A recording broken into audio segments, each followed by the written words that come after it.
दोस्तों, अगर आपको भी पूरा यकीन है कि तिलक वर्मा आगे चलकर विराट कोहली और रोहित शर्मा की तरह एक महान T20 बल्लेबाज बनेंगे और अंतर्राष्ट्रीय मंच पर भारतीय टीम का नाम रोशन करेंगे, तो इस वीडियो को दिल खोलकर एक लाइक जरूर करें।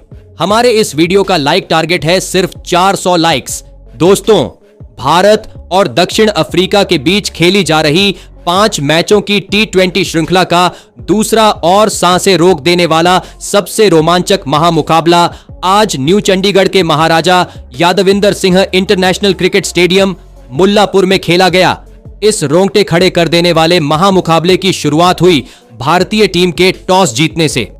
कप्तान सूर्य कुमार यादव ने बिना किसी संकोच के टॉस जीतकर पहले गेंदबाजी का फैसला लिया और साउथ अफ्रीका की मेहमान टीम को पहले बल्लेबाजी के लिए आमंत्रित किया। उनके बाद रनों की बारिश करने के इरादे से दक्षिण अफ्रीका के 2 दिग्गज ओपनर बल्लेबाज मैदान में उतरे। क्विंटन डी कॉक और रीजा हेंड्रिक्स के कंधों पर अपनी टीम को एक विस्फोटक ओपनिंग शुरुआत दिलाने की बड़ी जिम्मेदारी थी, तो वही हमेशा की तरह पारी की शुरुआत करने और पहला ओवर डालने भारतीय टीम की तरफ से अर्शदीप सिंह आए। उनकी पहली ही गेंद से साफ हो गया था कि शुरुआत में तेज गेंदबाजों को इस पिच से मदद मिलने वाली है, लेकिन इस ओवर की तीसरी गेंद पर रीजा हेंड्रिक्स को रन आउट करने का एक बढ़िया मौका तिलक वर्मा के पास था, मगर तिलक वर्मा स्टंप को हिट करने से चूक गए, वरना भारतीय टीम को पहला विकेट शुरुआत में ही मिल सकता था। लेकिन इस ओवर में क्विंटन डी कॉक ने अपनी ताकत दिखाई और अपने पसंदीदा पुल शॉट की मदद से एक जबरदस्त छक्का अर्शदीप सिंह के खिलाफ इस ओवर में जड़ दिया। इस पहले ओवर से 8 रन अफ्रीकी टीम को मिल गए थे, लेकिन अब दक्षिण अफ्रीकी बल्लेबाजों के सामने विश्व के सबसे खतरनाक तेज गेंदबाज जसप्रीत बुमराह खड़े थे। लेकिन बुमराह की गेंदों पर दोनों अफ्रीकी ओपनर खामोश दिखे, जिसके चलते मेहमान टीम को केवल 2 रन इस ओवर से मिले थे। लेकिन अब तीसरा ओवर डालने आए अर्शदीप सिंह के खिलाफ क्विंटन डी कॉक ने छोटी गेंद पर फिर एक लाजवाब पुल शॉट खेला और गेंद बाउंड्री लाइन के पार चली गई। अर्शदीप सिंह इस मुकाबले में अपनी गेंदबाजी में थोड़े फीके नजर आ रहे थे, लेकिन अब फिर एक बार दक्षिण अफ्रीका की ओपनिंग जोड़ी के सामने जसप्रीत बुमराह थे। लेकिन जैसे ही बुमराह ने भी छोटी गेंद का इस्तेमाल किया, वैसे ही रीजा हेंड्रिक्स ने भी अपने हाथ खोले और इस बार जसप्रीत बुमराह के खिलाफ भी एक जबरदस्त छक्का जड़ दिया। छोटी गेंदों से भारतीय टीम के गेंदबाजों को ज्यादा कोई मदद नहीं मिल रही थी, मानो ये छोटी गेंदें खुद भारतीय गेंदबाजी की दुश्मन बन गई हों। जसप्रीत बुमराह के इस ओवर की अंतिम गेंद पर भी क्विंटन डी कॉक ने एक और लाजवाब छक्का लगाकर भारतीय गेंदबाजी को गहरे दबाव में डाल दिया था। इस तूफानी शुरुआत ने भारतीय कप्तान सूर्य कुमार यादव को सोचने पर मजबूर कर दिया था और फिर इसी के चलते पारी के 5वें ओवर में कप्तान सूर्य कुमार यादव ने एक बड़ा दांव खेला और उन्होंने T20 रैंकिंग के नंबर 1 गेंदबाज वरुण चक्रवर्ती को गेंद थमाई और चक्रवर्ती ने आते ही पहली ही गेंद पर अपना जलवा दिखाते हुए रीजा हेंड्रिक्स को क्लीन बोल्ड कर दिया। रीजा हेंड्रिक्स 10 गेंदों में 8 रन बनाकर आउट हो गए थे। दक्षिण अफ्रीका की इस खतरनाक ओपनिंग साझेदारी के टूट जाने के बाद अब अफ्रीकी कप्तान एडेन मार्करम मैदान में उतरे थे, लेकिन क्विंटन डी कॉक का खतरा भारतीय गेंदबाजी के लिए अभी भी मैदान में मौजूद था। वरुण चक्रवर्ती के विकेट वाले ओवर के बाद पावर प्ले का अंतिम ओवर लेकर अक्षर पटेल आए थे, लेकिन शानदार फॉर्म में दिख रहे क्विंटन डी कॉक ने अक्षर पटेल के खिलाफ एक और छक्का लगाकर भारतीय गेंदबाजों पर दबाव को और भी ज्यादा बढ़ा दिया। डी कॉक के बल्ले से यह चौथा छक्का था। क्विंटन डी कॉक की इस लाजवाब बल्लेबाजी के चलते पहले 6 ओवरों में दक्षिण अफ्रीका का स्कोर 1 विकेट के नुकसान पर 53 रन हो चुका था। लेकिन जैसे ही पावर प्ले खत्म हुआ, कप्तान सूर्य कुमार यादव ने हार्दिक पांड्या को गेंदबाजी पर लगाया, लेकिन हार्दिक पांड्या के इस ओवर में भी क्विंटन डी कॉक ने एक और गजब का चौका लगा दिया।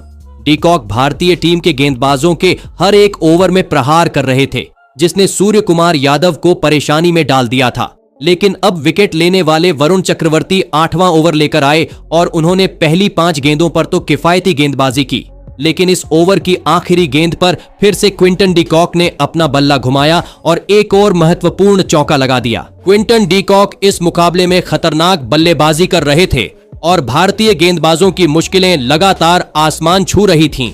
अब पारी का 9वां ओवर लेकर फिर एक बार हार्दिक पांड्या आए थे। नजरें अब पूरी तरह क्विंटन डी कॉक पर टिकी थीं, क्योंकि वह अपने अर्धशतक के काफी नजदीक पहुंच चुके थे और हार्दिक पांड्या के इसी ओवर में मिड विकेट की तरफ भारतीय फील्डरों को चीरते हुए एक जबरदस्त चौका लगाकर क्विंटन डी कॉक ने अपना इस मुकाबले का एक और शानदार अर्धशतक पूरा कर लिया।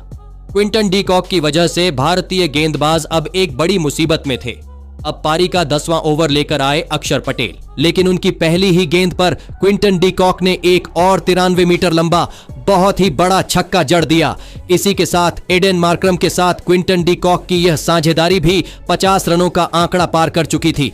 पहले 10 ओवरों में भारतीय गेंदबाजी के खिलाफ दक्षिण अफ्रीका की टीम ने एक विकेट के नुकसान पर 90 रन बना लिए थे, यानी रन गति 9 के पार थी।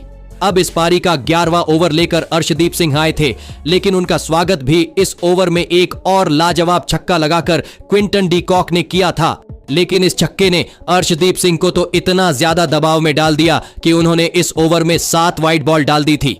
अर्शदीप सिंह की गेंदबाजी से खुद गौतम गंभीर तक बहुत ही ज्यादा नाराज नजर आ रहे थे।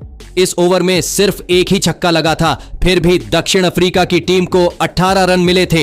इस ओवर ने मुकाबले का पूरा रंग रूप ही बदल कर रख दिया था। इस बहुत ही बड़े ओवर के बाद वरुण चक्रवर्ती को गेंदबाजी पर लगाया गया था, लेकिन उनके इस ओवर में एक छोर पर शांत दिख रहे कप्तान एडन मार्करम ने भी अपने बल्ले का जलवा दिखाते हुए 2 लाजवाब छक्के एक ही ओवर में लगा दिए। वरुण चक्रवर्ती जैसे खतरनाक गेंदबाज पर भी मार्करम का यह आक्रमण उन्हें दबाव में डाल सकता था, लेकिन यह दबाव वरुण चक्रवर्ती की सटीक गेंदबाजी पर काम नहीं कर पाया और उन्हें इसका फायदा ओवर की अंतिम गेंद पर मिला, जहां एक और बड़ा शॉट खेलने गए दक्षिण अफ्रीका के कप्तान एडन मार्करम अक्षर पटेल के हाथों कैच आउट हो गए। मार्करम 26 गेंदों में 29 रन बनाकर आउट हुए।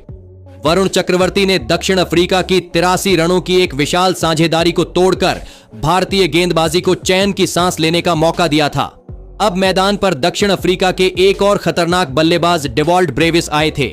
वरुण चक्रवर्ती के विकेट वाले सफल ओवर के बाद शिवम दुबे को गेंदबाजी पर लगाया गया, लेकिन इस ओवर में डेवॉल्ट ब्रेविस ने अपनी बल्लेबाजी का कमाल दिखाते हुए एक शानदार चौका लगाया। लेकिन शिवम दुबे के इस ओवर के बाद हार्दिक पांड्या को बुलाया गया था, लेकिन इस ओवर में हार्दिक पांड्या बहुत ही खराब गेंदबाजी करते दिखे, जिसके चलते क्विंटन डी कॉक और भी ज्यादा खतरनाक बल्लेबाजी करते हुए हार्दिक के इस ओवर में दिखाई दिए। डी कॉक ने हार्दिक पांड्या के खिलाफ एक चौका और एक आसमानी छक्का जड़ दिया। हार्दिक के इस ओवर से 17 रन चले गए। तो वही शिवम दुबे के अगले ओवर में भी ब्रेविस ने अपनी ताकत दिखाते हुए एक और जबरदस्त छक्का लगाया, जिसे बाउंड्री लाइन पर खड़े शुभमन गिल तक रोक नहीं पाए। भारतीय गेंदबाजी पर दबाव बढ़ता जा रहा था, लेकिन अब इस पारी का 16वां ओवर लेकर भारतीय टीम के सबसे खतरनाक स्पिनर वरुण चक्रवर्ती आए और उन्होंने आते ही कमाल कर दिया। वरुण चक्रवर्ती ने शतक से केवल 10 रन दूर खड़े क्विंटन डी कॉक को अपने जाल में फंसाया और जितेश शर्मा के हाथों स्टंप आउट करवा दिया। क्विंटन डी कॉक इस मुकाबले में 46 गेंदों में 90 रन बनाकर आउट हुए। क्विंटन डी कॉक अपने बहुत ही बड़े शतक से चूक गए थे। वरुण चक्रवर्ती को इस मुकाबले की सबसे बड़ी सफलता मिली थी। अब डोनावन फरेरा बल्लेबाजी के लिए आए थे और उन्होंने आते ही एक गजब का चौका लगाया, लेकिन वरुण चक्रवर्ती के इस सफल ओवर के बाद अक्षर पटेल गेंदबाजी पर आए और अक्षर पटेल ने आते ही खतरनाक डेवॉल्ट ब्रेविस को तिलक वर्मा के हाथों कैच आउट करवा दिया। डेवॉल्ट ब्रेविस 10 गेंद में 14 रन बनाकर आउट हो गए थे। भारतीय स्पिन गेंदबाजी ने लगातार 2 बड़ी सफलताएं हासिल करते हुए दक्षिण अफ्रीका की टीम को अचानक ही दबाव के दलदल में डाल दिया था। अफ्रीकी टीम के बड़े शॉट लगने लगभग रुक चुके थे। अब बल्लेबाजी के लिए डेविड मिलर आए थे। अक्षर पटेल के इस शानदार ओवर के बाद जसप्रीत बुमराह गेंदबाजी पर आए थे, लेकिन डेविड मिलर ने बुमराह के खिलाफ इस ओवर में धावा बोल दिया और एक ही ओवर में 3 शानदार चौके लगा दिए। बुमराह इस ओवर में गेंद पर नियंत्रण खोते हुए नजर आए, जिसके चलते 15 रन इस ओवर में चले गए थे। अब पारी का 19वां ओवर लेकर अर्शदीप सिंह आए थे, लेकिन उनकी पहली ही गेंद पर डोनावन फरेरा ने सीधे गेंदबाज के सर के ऊपर से एक ताबड़तोड़ छक्का जड़ दिया था। भारतीय गेंदबाजों के लिए यह सबसे बड़ी परेशानी थी कि गेंद गीली होने के कारण यॉर्कर की जगह फुल टॉस में तब्दील हो रही थी, जिसका फायदा दक्षिण अफ्रीका की टीम को मिल रहा था। तो वही इसी ओवर में डेविड मिलर ने भी अर्शदीप सिंह की एक और फुल गेंद पर जबरदस्त छक्का लगाया था। अर्शदीप सिंह के इस ओवर से भी 19 रन आए थे। अब इस पारी का अंतिम ओवर डालने जसप्रीत बुमराह आए थे। लेकिन बुमराह ने फिर से इस ओवर की दूसरी गेंद फुल टॉस डाली, जिस पर डोनावन फरेरा ने एक फ्लैट छक्का लगा दिया। तो वही फिर एक छोटी गेंद पर धमाकेदार पुल शॉट खेलकर फरेरा ने एक और छक्का बुमराह के इस ओवर में लगा दिया। जसप्रीत बुमराह भी इस अंतिम ओवर में रनों को रोक नहीं पा रहे थे। इस आखिरी ओवर से भी 18 रन दक्षिण अफ्रीका को मिले थे और इसी के चलते दक्षिण अफ्रीका की टीम ने 230 रनों का एक बहुत ही बड़ा लक्ष्य भारतीय टीम के आगे रखा। उसके बाद दक्षिण अफ्रीका की टीम से मिले 214 रनों के एक विशाल लक्ष्य का पीछा करने के लिए भारतीय टीम के दो दिग्गज ओपनर बल्लेबाज मैदान में उतरे। T20 रैंकिंग के नंबर 1 बल्लेबाज अभिषेक शर्मा और शुभमन गिल के कंधों पर इस महामुकाबले में अपनी टीम को एक शानदार ओपनिंग शुरुआत दिलाने की बहुत बड़ी जिम्मेदारी थी। तो वही दक्षिण अफ्रीका की तरफ से इस पारी का पहला ओवर डालने लुंगी एनगिडी आए, लेकिन लुंगी एनगिडी के इस ओवर की तीसरी ही गेंद पर अभिषेक शर्मा ने अपने हाथ खोले और एक्स्ट्रा कवर के ऊपर से अपनी ताकत का इस्तेमाल करते हुए एक धमाकेदार छक्का लगा दिया। लेकिन इस ओवर की 5वीं गेंद पर स्ट्राइक पर आए शुभमन गिल अपनी पहली ही गेंद पर रीजा हेंड्रिक्स के हाथों कैच आउट हो गए। शुभमन गिल तो इस मुकाबले में अपना खाता भी नहीं खोल पाए थे। पहले ही ओवर में भारतीय टीम की ओपनिंग साझेदारी के टूट जाने के बाद अब बल्लेबाजी के लिए अक्षर पटेल को भेजा गया था। अब इस पारी का दूसरा ओवर लेकर दक्षिण अफ्रीका के सबसे खतरनाक तेज गेंदबाज मार्को यानसन आए थे, लेकिन उनका स्वागत ही इस ओवर में अभिषेक शर्मा ने एक और लाजवाब छक्का लगाकर किया। अभिषेक शर्मा अब अपने असली रंग में दिखाई दे रहे थे, लेकिन मार्को यानसन ने भी अपनी गेंदबाजी में ज्यादा कोई बदलाव नहीं किया और फिर इसी ओवर की अंतिम गेंद पर एक और बड़ा शॉट खेलने के चक्कर में Abhishek Sharma Quinton de Kock के हाथों कैच आउट हो गए। अभिषेक शर्मा इस मुकाबले में 8 गेंद में 17 रन बनाकर आउट हो गए। पहले 2 ओवरों में ही भारतीय टीम के दोनों ही खतरनाक ओपनर बल्लेबाजों को दक्षिण अफ्रीका की तेज गेंदबाजी ने मैदान से बाहर का रास्ता दिखा दिया था। भारतीय टीम अब गहरे संकट में थी। अब बल्लेबाजी के लिए कप्तान सूर्य कुमार यादव आए थे। अब पारी का तीसरा ओवर लेकर लुंगी एनगिडी आए थे, लेकिन लुंगी एनगिडी ने इस ओवर में शानदार गेंदबाजी की थी। लेकिन इस ओवर के आखिरी गेंद पर अक्षर पटेल को चौका मिल गया था, लेकिन चौका मिलने के बाद भी इस ओवर से सिर्फ 6 रन भारतीय टीम को मिले थे। लुंगी एनगिडी के इस शानदार ओवर के बाद अब मार्को यानसन फिर से चौथे ओवर में गेंदबाजी पर आए, लेकिन मार्को यानसन की पहली ही गेंद पर सूर्य कुमार यादव ने अपने ही अंदाज में एक मनमोहक चौका हासिल कर लिया। लेकिन मार्को यानसन ने फिर एक बार इस ओवर में अपनी सटीक गेंदबाजी से भारतीय टीम के कप्तान सूर्य कुमार यादव को भी क्विंटन डी कॉक के हाथों कैच आउट करवा दिया। भारतीय कप्तान सूर्य कुमार यादव इस मुकाबले में 4 गेंद में बस 5 रन बनाकर आउट हो गए थे।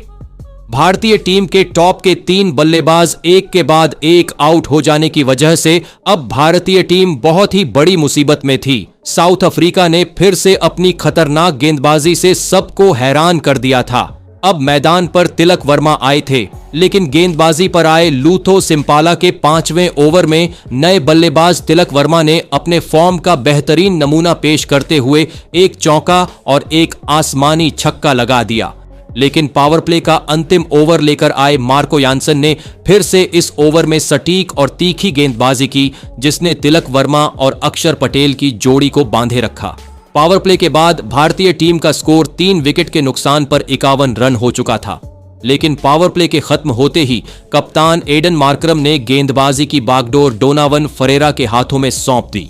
लेकिन फरेरा को सामने देखते हुए इस ओवर में अक्षर पटेल और तिलक वर्मा ने अपना बल्ला चलाना शुरू कर दिया और इस ओवर में दोनों ने मिलकर एक चौका और एक लाजवाब छक्का लगा दिया।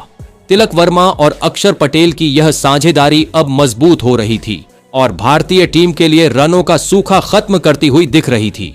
लेकिन तभी इस मुकाबले में पहली बार गेंदबाजी पर आए ऑटनिल बाटमन ने आते ही अपने इरादे साफ कर दिए और उन्होंने अपने इस ओवर की तीसरी गेंद पर सेट हो चुके अक्षर पटेल को रीजा हेंड्रिक्स के हाथों कैच आउट करवा दिया। अक्षर पटेल 21 गेंदों में 21 रन बनाकर आउट हुए। अब भारतीय टीम को अक्षर पटेल के रूप में चौथा झटका लग चुका था। दक्षिण अफ्रीका का हर एक तेज गेंदबाज इस मुकाबले में अब तक भारतीय खेमे पर भारी पड़ता हुआ नजर आ रहा था। अब मैदान पर भारतीय टीम के पिछले मुकाबले के हीरो हार्दिक पांड्या आए थे, जिन पर अब टीम को मुश्किलों के भंवर से निकालने का दारोमदार था। ऑटनिल बार्टमैन के विकेट वाले इस सफल ओवर के बाद गेंदबाजी पर जॉर्ज लिंडे आए और उन्होंने भी अपने इस ओवर में बहुत ही ज्यादा सटीक गेंदबाजी की, जिस कारण इस 9वें ओवर से सिर्फ 4 रन ही भारतीय टीम को मिले। भारतीय टीम का रन रेट बहुत ही धीमा चल रहा था। दक्षिण अफ्रीका की गेंदबाजी इस मुकाबले में लगातार भारतीय बल्लेबाजी पर अपना शिकंजा मजबूत करती हुई नजर आ रही थी। अब इस पारी का 10वां ओवर लेकर लूथो सिपामला आए थे, लेकिन लूथो सिपामला के इस ओवर में तिलक वर्मा ने आगे बढ़कर एक लाजवाब छक्का लगा दिया था। भारतीय टीम के लिए तिलक वर्मा ही इकलौते ऐसे बल्लेबाज थे जो आसानी से बड़े शॉट खेल पा रहे थे। 10 ओवरों में 4 विकेट के नुकसान पर भारतीय टीम ने 81 रन स्कोर बोर्ड पर लगा दिए थे। अब पारी का 11वां ओवर लेकर जॉर्ज लिंडे आए थे, लेकिन उनके ओवर की दूसरी ही गेंद पर तिलक वर्मा ने स्विच हिट का इस्तेमाल करते हुए गेंद को सीधे बाउंड्री लाइन के पार पहुंचा दिया। यह केवल एक छक्का नहीं था, यह साउथ अफ्रीका की गेंदबाजी के लिए एक खुली चुनौती थी। तिलक वर्मा अब धीरे धीरे अपने असली और विस्फोटक फॉर्म में वापसी कर रहे थे। हालांकि उनके अगले ओवर में ऑटनिल बार्टमैन के सामने हार्दिक पांड्या थोड़े फंसते हुए नजर आ रहे थे और बड़े शॉट लगाने में दिक्कत महसूस कर रहे थे। लेकिन पारी के 13वें ओवर में जॉर्ज लिंडे के खिलाफ पहली ही गेंद पर हार्दिक पांड्या के बल्ले से एक ताबड़तोड़ छक्का देखने को मिला। इस साझेदारी पर ही अब भारतीय टीम की पूरी किस्मत टिकी हुई थी। यह जोड़ी धीरे धीरे बड़ी होती जा रही थी और अफ्रीकी गेंदबाजी पर लगातार रन बनाती जा रही थी। और फिर पारी के 14वें ओवर में लुंगी एनगिडी के खिलाफ एक स्लॉग स्वीप लगाते हुए तिलक वर्मा ने एक शानदार छक्का लगाया और इसी छक्के के साथ अपना दमदार अर्धशतक पूरा कर लिया। तिलक वर्मा की यह लाजवाब बल्लेबाजी भारतीय टीम को इस मुकाबले में जीवित रखे हुए थी। लेकिन भारतीय उम्मीदों को झटका तब लगा जब अगले ओवर में लूथो सिपामला ने अपने ओवर की दूसरी गेंद पर सेट हो चुके हार्दिक पांड्या को डिवॉल्ट ब्रेविस के हाथों कैच आउट करा दिया। हार्दिक पांड्या इस मुकाबले में 23 गेंद में 20 रन बनाकर आउट हो गए। हार्दिक पांड्या जैसे अनुभवी बल्लेबाज से इस तरह के फीके प्रदर्शन की उम्मीद किसी को नहीं थी। अब भारतीय टीम गहरी मुसीबत में फंस चुकी थी। अब बल्लेबाजी के लिए आए जितेश शर्मा और उन्होंने आते ही एक शानदार चौका लगाकर अपना खाता खोला। अब यहां से भारतीय टीम को कोई चमत्कार ही इस मुकाबले में जीत दिला सकता था। अब 16वां ओवर लेकर आए ऑटनिल बार्टमैन, लेकिन जितेश शर्मा ने फिर से अपनी ताकत दिखाई और एक चौका एक लाजवाब छक्का बार्टमैन के खिलाफ जड़ दिया। अब मुकाबला अंतिम 4 ओवरों में पहुंच चुका था, जहां भारतीय टीम को जीत के लिए 78 रनों की जरूरत थी। पारी का 17वां ओवर लेकर आए मार्को यानसन और उन्होंने अपने ओवर में ऐसी खतरनाक और नियंत्रित गेंदबाजी की जिसका जवाब भारतीय बल्लेबाजों के पास नहीं था। जिस समय भारतीय गेंदबाज फुल टॉस पर फुल टॉस डालकर रन लुटा रहे थे, वहीं यानसन ने नियंत्रण और सटीकता दिखाई। इस यानसन के 17वें ओवर से सिर्फ 6 रन भारतीय टीम को मिले थे। अब आखिरी 3 ओवरों में भारतीय टीम को जीत के लिए 72 रनों की जरूरत थी। मुकाबला धीरे धीरे हाथ से फिसल रहा था। पारी का 18वां ओवर डालने आए थे लूथो सिपामला, लेकिन उनकी पहली ही गेंद पर तिलक वर्मा ने आगे बढ़कर एक जबरदस्त छक्का लगा दिया। तिलक वर्मा अभी भी साउथ अफ्रीकी गेंदबाजी के सामने हार मानने को तैयार नहीं थे। तो वही इसी ओवर की चौथी गेंद पर जितेश शर्मा ने भी एक स्लोअर गेंद को दर्शकों में पहुंचा दिया, लेकिन सिपामला ने भी तुरंत वापसी की। उन्होंने छक्का लगाने वाले जितेश शर्मा को ऑटनिल बार्टमैन के हाथों कैच आउट करा दिया। जितेश शर्मा इस मुकाबले में 17 गेंद में 60 रन बनाकर आउट हो गए थे। जीत की बची खुची उम्मीद कहीं न कहीं जितेश शर्मा के साथ ही मैदान छोड़कर बाहर चली गई थी। अब बल्लेबाजी के लिए शिवम दुबे आए। लूथो सिपामला के इस 18वें ओवर से भारतीय टीम को 16 रन मिले थे, लेकिन अब मुकाबला अंतिम 2 ओवरों में पहुंच चुका था, जहां भारतीय टीम को जीत के लिए 56 रनों का जरूरत थी। गेंदबाजी पर आए थे ऑटनिल बार्टमैन, जो इस मैच में काल बनकर उभरे थे, और उन्होंने आते ही अपने ओवर की पहली ही गेंद पर शिवम दुबे को क्लीन बोल्ड कर दिया। शिवम दुबे 2 गेंद में 1 रन बनाकर आउट हो गए। शिवम दुबे के इस विकेट के साथ ही भारतीय टीम की जीत की अंतिम उम्मीदों ने भी दम तोड़ दिया था। अफ्रीकी तेज गेंदबाजों ने इस मुकाबले में अद्भुत और नियंत्रित प्रदर्शन करके दिखाया था। अब बल्लेबाजी के लिए अर्शदीप सिंह आए, जिन्होंने आते ही एक लाजवाब चौका लगा दिया था, लेकिन उसके तुरंत बाद ही बार्टमैन ने उन्हें डेविड मिलर के हाथों कैच आउट करा दिया। अर्शदीप सिंह इस मुकाबले में 3 गेंद में 4 रन बनाकर आउट हो गए थे। भारतीय टीम के पास सिर्फ 2 विकेट बचे थे। बल्लेबाजी के लिए वरुण चक्रवर्ती आए थे, लेकिन बाटमैन ने उन्हें भी अपने इसी ओवर में एडन मार्करम के हाथों कैच आउट करा दिया। वरुण चक्रवर्ती इस मुकाबले में अपना खाता भी नहीं खोल पाए। बाटमैन ने आखिरी ओवरों में जिस तरह की तेज गेंदबाजी का प्रदर्शन किया, वह किसी भी विरोधी टीम के लिए एक सबक था। तिलक वर्मा को इस ओवर में स्ट्राइक तक नहीं मिली थी, जिससे वह अकेले ही मैदान में बेबस खड़े रह गए थे। और फिर आखिरी ओवर में लुंगी एनगिडी ने तिलक वर्मा को भी मार्करम के हाथों कैच आउट करा दिया और इसी के साथ भारतीय पारी यहीं पर समाप्त हो गई। साउथ अफ्रीका की टीम ने इस मुकाबले में 51 रनों के बड़े अंतर से एक बहुत ही बड़ी और यादगार जीत हासिल कर ली। दोस्तों, इस शर्मनाक हार का सबसे बड़ा कारण भारतीय टीम की गेंदबाजी ही बनी।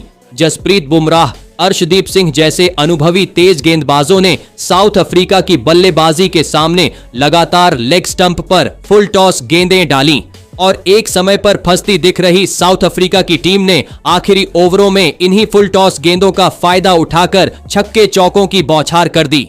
वहीं इसके विपरीत साउथ अफ्रीका की गेंदबाजी ने पूरे मैच में एक भी फुल टॉस गेंद नहीं डाली।